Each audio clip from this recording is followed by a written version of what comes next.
आप ही असली गुरु घंटाल है गाजीपुर के। आपने अपने साथियों को सिखा पढ़ा के भेज दिया, मुझसे पूछ ले गए। उन्होंने कुछ सवाल किया, मैंने भी जवाब दिया। मैंने तथ्यों पर आधारित अपना जवाब दिया है।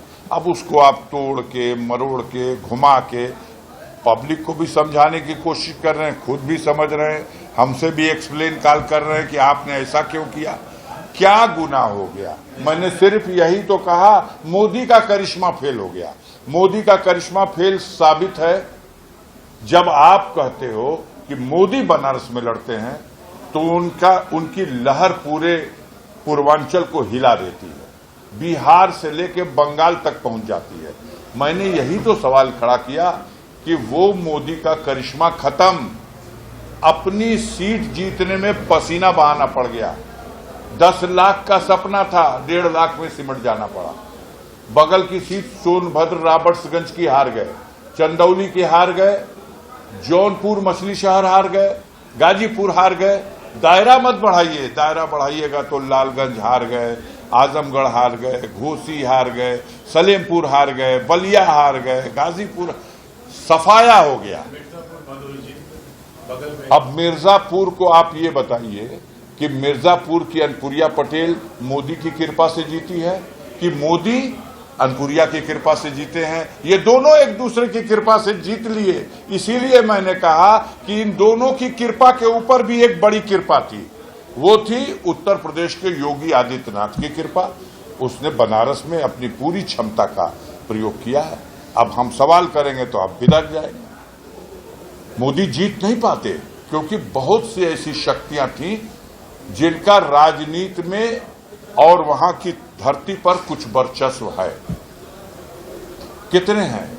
कई हजार प्रधान हैं बनारस में, और उन प्रधानों का, उन क्षेत्र पंचायत के सदस्यों का, उन जिला पंचायत के सदस्यों का प्रतिनिधित्व कौन करता है?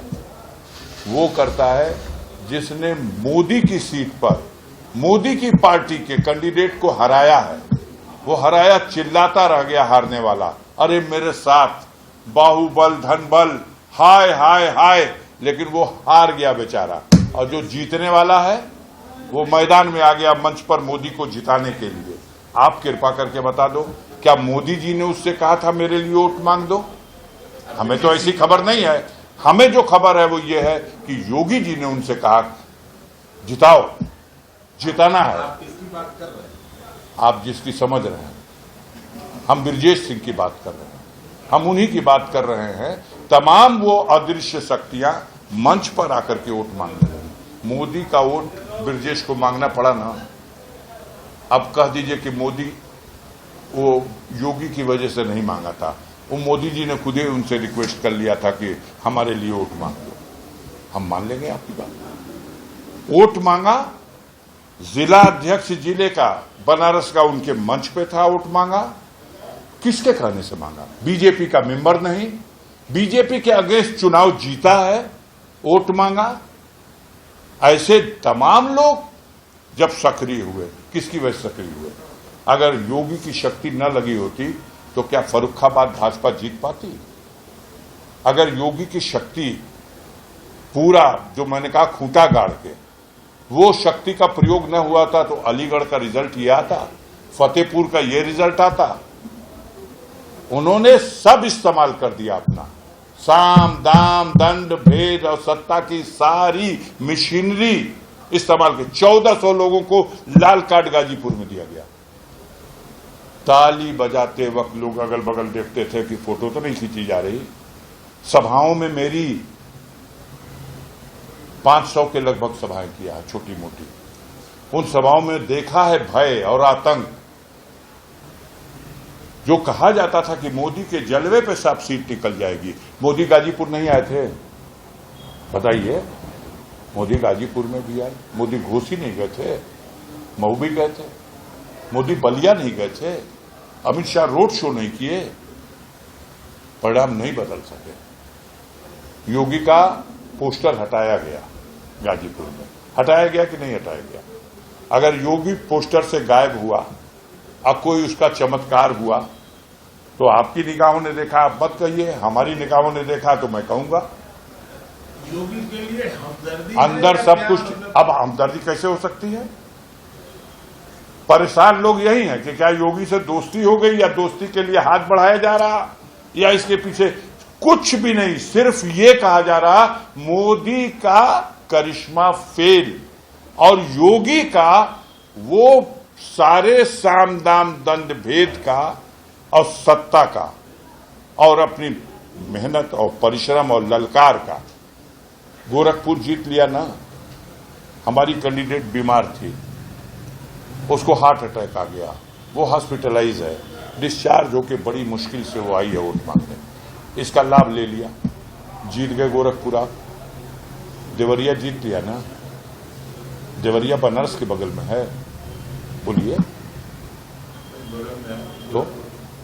तो अपने अगल बगल की सीटों को निकाल लेने में वो सफल है।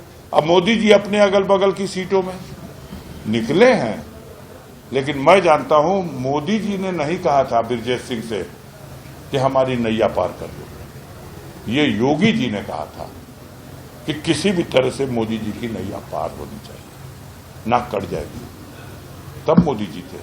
अब समझ जाइए, अब समझ जाइए। अफजाल अंसारी योगी आदित्यनाथ का नाम ले रहे हैं अपने मुंह से, तो क्या इससे मोदी जी को चिढ़ाने की बात समझा जाए? अब आप समझिए, आप चुराने की बात समझिए या जो कुछ करने के, अगर कोई सच बात कह दी जाए, अच्छा हम चलिए आपकी बात मान लेते हैं। अगर हम ये कह दें कि नहीं मोदी के करिश्मे से जीत हुई है, तो 400 का नारा मोदी ने दिया था सदन में, लोकसभा में मौजूद था, पीछे घूम के कहे अब की बार, तो समझ भी नहीं किए सांसद कि क्या कह रहे हैं, चुप था मामला। कहे अब की बार, तो लोगों ने कहा 400 पार, फिर कहे अब की बार, तब और जोर से कहा लोगों ने 400 पार। अब 300 सीट तो हार गए, 400 पार जीत रहे थे। 240 ही तो है, 543 में 240 है, बाकी आपके काबू की तो नहीं है। जिस तरह से अफजल भाई सरकार बनी है गठबंधन की, इसका भविष्य क्या देखते हैं? इसका भविष्य हम यही देखते हैं कि पहले कहा गया 13 तारीख को शपथ ग्रहण होगा, ऑफिशियल नहीं, अंदर खाने से। फिर बताया गया नहीं, हम लोगों ने टिकट बुक करा लिया। जब तक फिर कहा गया नहीं 18 तारीख से होगा। हम कहा चलो अच्छा है, 17 को बकरीद गुजर जाएगी, 18 को चलेंगे। 18 का बुकिंग हो गई। अब कहा गया 24 तारीख को होगा। कुछ तो अंदर गड़बड़ है, आप नहीं देख पा रहे हो। बोलो किसके खातिर की सीट मांगे हम? माने मुजफ्फरनगर को। मुजफ्फरनगर में कौन हारा है? कौन हारा? संजीव बालियान किसका है? बोलिए। वो जीतता तो श्रेय होता कि नहीं होता कि मोदी जी की कैबिनेट का एक कैबिनेट मंत्री। तो संजीव बालियान अपने हार का ठिकरा भी तो अपने दल पे फोड़ा। किस पे फोड़ा? सोम पे फोड़ा। और सोम किसकी गोद का है? हम भी तो यही कह रहे हैं कि अंदर खाने सब कुछ ठीक नहीं है, अंदर खाने सब कुछ ठीक नहीं है। और कहीं पावर का संतुलन कुछ और होगा। यूपी में पावर का संतुलन मोदी का बिगड़ चुका है, पूरी टीम का बिगड़ चुका है। मैं ये कह रहा हूं, मैं योगी की तारीफ नहीं कर रहा हूं। जो कुछ बचा है ना, उसने भरम बनाने के लिए जैसे भी हो, जो भी गेम किया उस गेम से उसने इस चीज को बचाया। वो किसी सीट को नहीं चाहता था कि बीजेपी जीत जाए। बीजेपी के शीर्ष नेतृत्व के लोग चाहते थे। गाजीपुर की सीट पर टिकट किसका था? योगी का था। बोलिए। संघ का था। सिन्हा जी का टिकट था। और सिन्हा जी को बर्दाश्त किसका है? मोदी जी का बर्दाश्त है, अमित शाह का बर्दाश्त है। इसीलिए तो योगी की तस्वीर हटाई गई। योगी की तस्वीर हटा करके हम जीत लेंगे। और कहा था आपसे कि देखिए हम अपना रिकॉर्ड अपने ही तोड़ेंगे। पिछला 1,20,000 का था, इस बार 1,25,000 का होगा। 19 में बसपा के साथ सर आपने चुनाव लड़ा। हाँ, बिना अकेले लड़े थे। अगर बसपा के साथ होती तो क्या? अब समझ लीजिए क्या होता। और आगे यही होगा, आगे यही होना है। आप देख ही रहे हो, अफजाल अंसारी बसपा के सिंबल से आप तो पूरे चुनाव पूछते रह गए, आप बसपा छोड़ते क्यों नहीं? हम आपसे कहते रह गए, आप बसपा से हमसे को निकलवाते क्यों नहीं? बसपा हमको छोड़ना नहीं चाहती और हम बसपा को भी और बसपा नेतृत्व को भी हम अभी उम्मीद हमने नहीं छोड़ी है, उम्मीद नहीं छोड़ी है। आने वाले दिनों में दिखाई देगा, लोगों को दिखाई देगा। विधानसभा में साथ रहने की उम्मीद है? हम पूरी उम्मीद करेंगे। समाज ने तय कर लिया है, समाज ने तय कर लिया है, नेतृत्व को समाज की बात स्वीकार करनी पड़ेगी और नहीं तो वैसे ही पिछली बार बिना स्वीकार किए 403 में 1 सीट पे है, बिना स्वीकार किए 80 सीट में 0 सीट पे है। तो ये तो जिन बस्तियों में गाजीपुर में वोट पड़ा आपसे छुपा है। सबसे शुरू में सबसे सटीक आकलन पत्रकार वीनू सिंह का था, जिन्होंने कहा था कि अगर दलित समाज का वोट अफजाल अंसारी के खाते की तरफ ट्रांसफर हो जाएगा तो रिजल्ट दूसरा होगा और नहीं तो बसपा के अलग होने के बाद वोटों की ताकत तो कमजोर है। मैं उसी दिन अपने लिए मंत्र समझ लिया कि हमको इस वोट को सहेजना है और सहेजा, ठीक से सहेजा। हम तो सीखते हैं, हर चीज से सीखते हैं और विकल्प खुला रखते हैं, कहां से कौन सा ज्ञान मिल जाए और उस ज्ञान की रोशनी में मुझे मार्ग मिल जाए। और आप देख लीजिएगा, पता करिएगा, मैंने कुछ बस्तियों में तो 80%, 75% वोट ले लिया, कहीं 25%, 30%, 40% भी रहा। ऑन दी होल गणना करेंगे तो आधे से कम नहीं है, लगभग। अफजल भाई, अब्बास अंसारी आए थे 3 दिन की पैरोल, क्या कार्यक्रम रहा? शॉर्ट देखिए, माननीय सर्वोच्च न्यायालय ने अब्बास अंसारी को पेरोल दिया था 3 दिन की। उसके पीछे की कहानी यह है कि जब उनके पिता मुख्तार अंसारी साहब का जिस तरह की परिस्थितियों में निधन हुआ और उसके बाद अब्बास अंसारी के तरफ से सुप्रीम कोर्ट में गुहार लगाई गई कि हमें अपने पिता की मिट्टी में शामिल होने की अनुमति दी जाए, लेकिन शायद छुट्टी थी और शायद रात में 11 बजे सुनने के लिए कहा गया, लेकिन 11 बजे रात में फिर सुनवाई नहीं हो पाई और मिट्टी तो उसी दिन होती है, हो गई, वो खत्म हो गया समय। बाद में माननीय सर्वोच्च न्यायालय से फिर आग्रह किया गया कि हम मिट्टी में नहीं शामिल हो सके, हम उनके फातिहे में तो शामिल हो जाएं।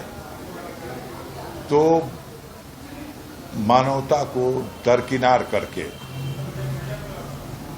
हमारे प्रशासनिक मिशनरी के लोगों ने 3 दिन का पेरोल था, 1 दिन तो घर जाने दिया, जेल में ही रखा और घर जाने दिया। ऑर्डर में ये था कि उनको कासगंज से लाया जाए, उनके घर पहुंचाया जाए और घर में अपने उसमें भाग लेने के बाद रात्रि विश्राम जेल में कराया जाए और फिर नेक्स्ट डे और उसके नेक्स्ट डे उनको उनके परिजनों से मिलने दिया जाए। इन लोगों ने पहले लाके जेल में डाल दिया और फिर यहां की जेल से निकाल के ले गए और वहां जहां सब कुछ किया, कैसे किया छोड़िए, वापस लाके फिर जेल में।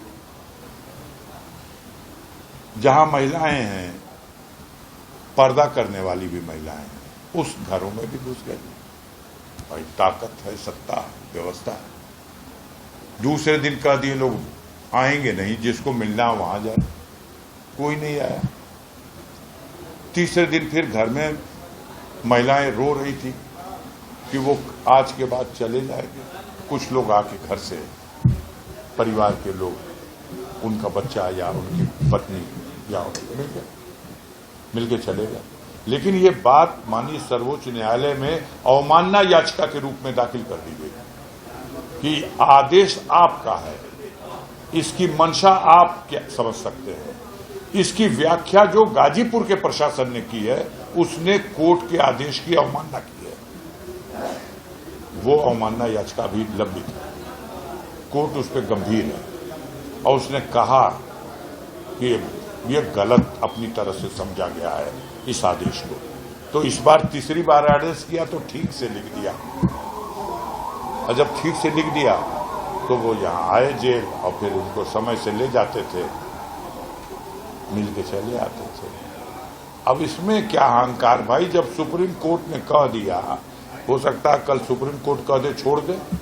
अब आज ही एक आदेश गया है, आप पढ़ लीजिए, आज ही एक आदेश गया है कि इस केस के अलावा और कोई मुकदमा न हो तो आज ही रिहा कर दो। हालांकि और मुकदमा है वो तो रिहा नहीं होंगे, लेकिन उनका ड्राइवर जो बंद है वो आज ही रिहा हो जाएगा। हम अभी दिखा देते हैं आपको। तो वहां जेल वाला कांड है उसमें जिसमें गैंगस्टर लगाया गया था, जिसमें मिलने गई थी, हाँ, वो गैंगस्टर ही पूरा ध्वस्त कर का गलत। मुकदमा नहीं चलेगा, जमानत नहीं करानी है उसमें, खत्म कर दिया मुकदमा ही, डिस्चार्ज खत्म कोर्ट ने, और परवाना भेज दिया, छोड़ दे। जो मुकदमे हैं हम लोगों की प्रयास है, क्योंकि इस वक्त जून का महीना है, अदालतें बंद हैं, जुलाई में खुलेंगी। अब्बास के 2 मामले अब मैच्योर है सुप्रीम कोर्ट के लिए जमानत के। एक तो यही जो वहां मुकदमा कायम हुआ था चित्रकूट में, जहां अब्बास जेल में थे, पत्नी गई थी मिलने, पत्नी की जमानत हो गई, ड्राइवर की जमानत हो गई, सारे उस मुकदमे के मुलजिमों की जमानत हो गई। एक अब्बास की जमानत, चूंकि अब्बास पहले से ही जेल में था, सबसे पहले इसकी जमानत मिल जानी चाहिए, लेकिन इनको ये कह के खारिज किया गया कि ये तो जनप्रतिनिधि हैं, लाखों जनता का प्रतिनिधित्व करते हैं, इनको तो कानून का अक्षरशः पालन करना चाहिए था। इन्होंने कानून का पालन करने में कहीं ना कहीं अनदेखी की है, इसलिए इन्हें बेल नहीं दिया। 11 matter supreme court, 11 matter supreme, पूरी उम्मीद है, 101% उम्मीद है, मेरिट पर है, मेरिट पर उम्मीद हमारी है। और देश में रूल ऑफ लॉ है, तो कानून कहता है जमानत मिलनी चाहिए। जेल में रखना कोई मतलब ही नहीं है। वो सम्मानित विधायक है, वो सम्मानित विधायक है, आप उसको जेल में रख करके उसके क्षेत्र की 5 लाख जनता जिसने उसको चुन के भेजा है, ये तो एक नफरत है। मुख्तार ने अंतिम बार अपना पर्चा नहीं भरा, बेटे को भरवा दिया, अब बेटा लड़ गया, बेटा भी जीत गया। आप अपने नफरत का सर पटकते रहो, तुम्हारा सर फूट जाएगा, लेकिन कानून का चौखट नहीं फूटेगा।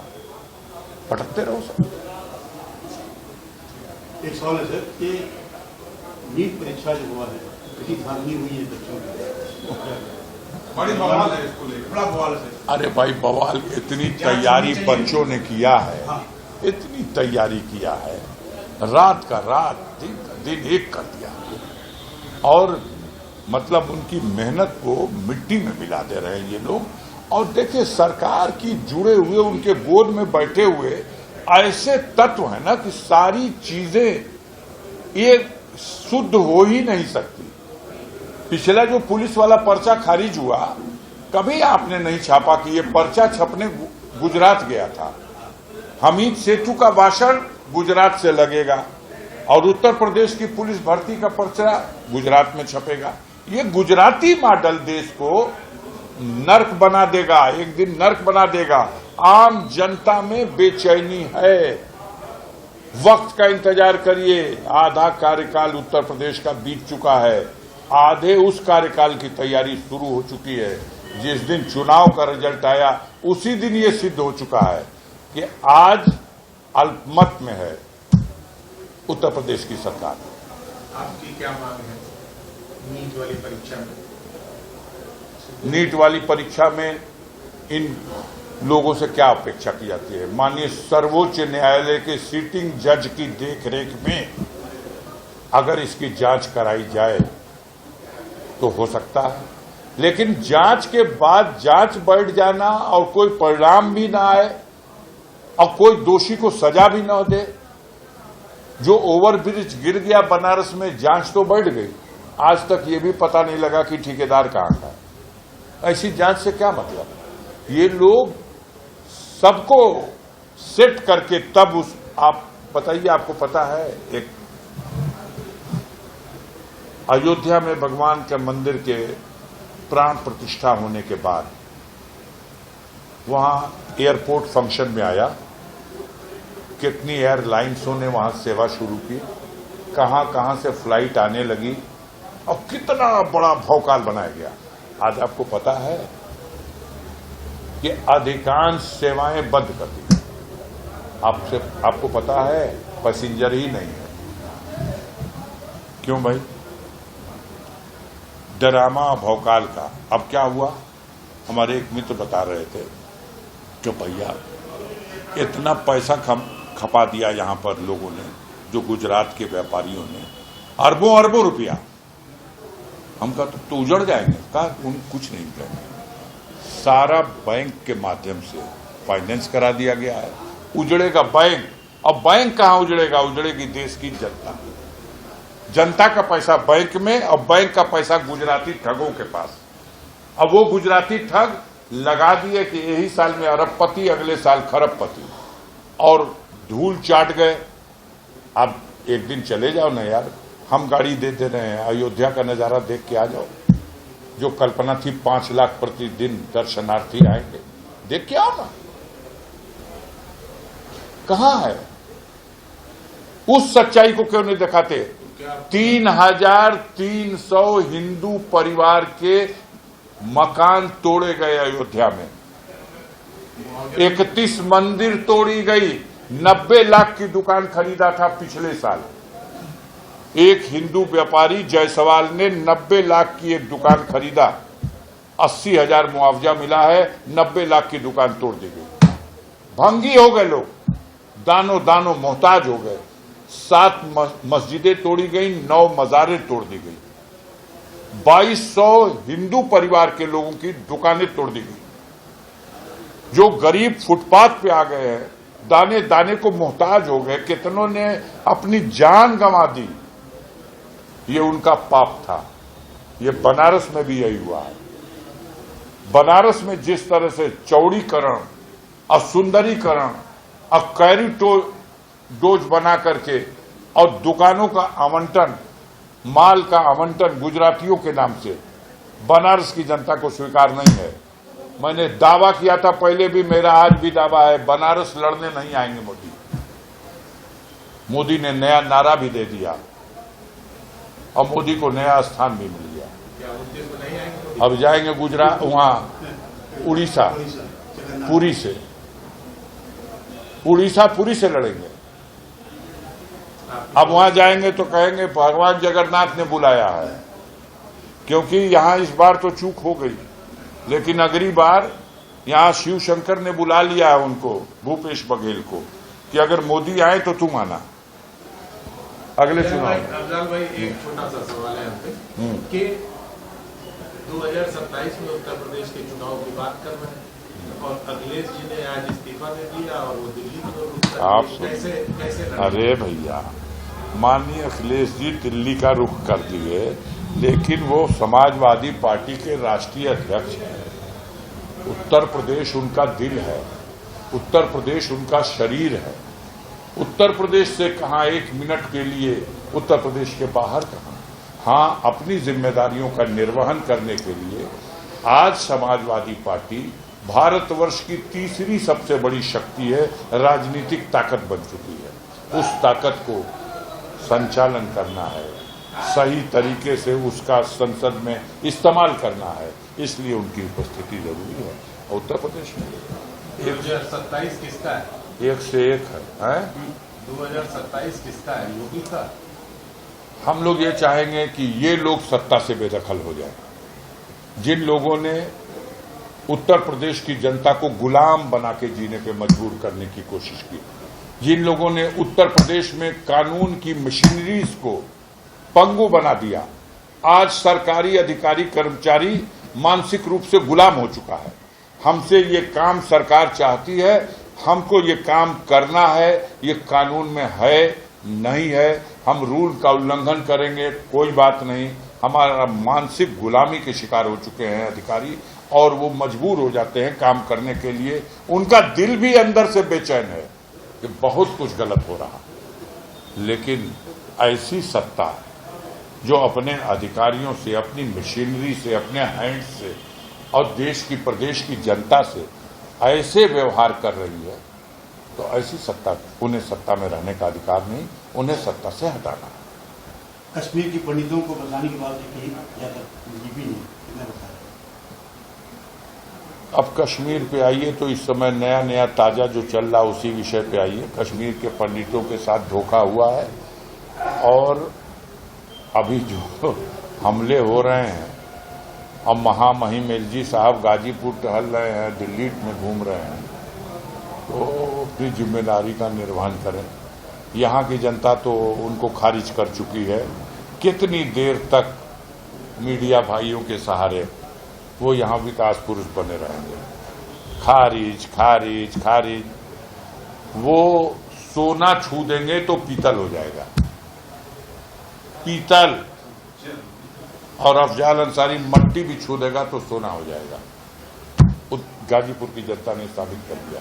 कश्मीर तबाह हो रहा है, कश्मीर तबाह हो रहा। अरे भाई, जब एयरफोर्स के जवानों पर हमला हुआ उनकी गाड़ी पर, तब भी महामहिम यही थे।